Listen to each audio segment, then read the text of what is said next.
Noong bata ako, may nakapagsabi sa akin na wala daw akong mararating sa buhay dahil ipinanganak ako na may rare genetic condition, kakulangan ng melanin na nagresulta sa ibang kulay ng aking mata at buhok.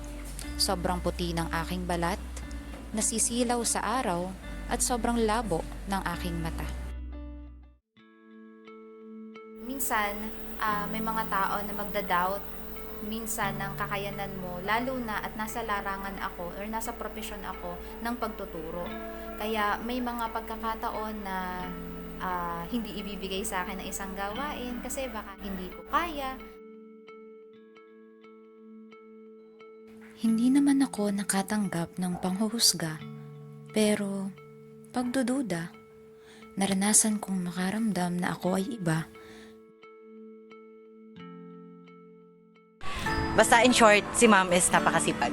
Super naging attached po kami sa kanyang pagiging jolly, sa pagiging friendly, at pagiging approachable niya po in academics and in not academics po. Yan po. Basta napaka-responsible niya as in, sobra. Sa pagiging pangalawang ina sa kanyang mga sa lahat ng kanyang tinuturuan, lalong-lalo na sa kanyang advising class, at masipag siya sa lahat ng bagay.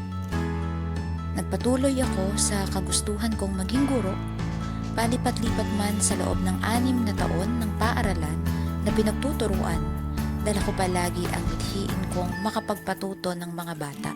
Bagong guro pa lang ako sa paaralang ito, subalit nagsisilbing lakas sa akin at inspirasyon ang aking kapwa guro at kasabay kong kinakaharap ang mga hamon sa buhay.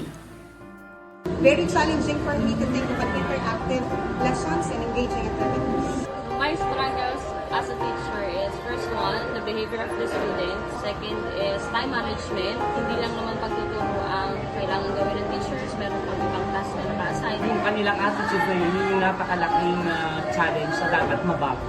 Nacha-challenge sa makabagong curriculum, lalo na sa paggamit ng modern technology. Di social media, malaki ang naaagaw na atensyon, oras at pansin sa ating mga kabataan.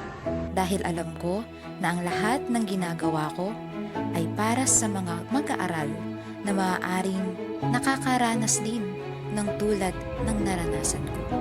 Kahit gaano man kalabo ang daan at bigat ng mga pagsubok, bilang mga guro, tayo ang kasama ng ating mga mag-aaral sa pagbuo ng kanilang mga pangarap. Sa bawat hakbang, tayo ang gabay na magbibigay liwanag at inspirasyon, tumutulong sa kanila na abutin ang mas magandang kinabukasan. Ako si Binibining Danica Gupit, guro mula sa Banapu West Integrated School.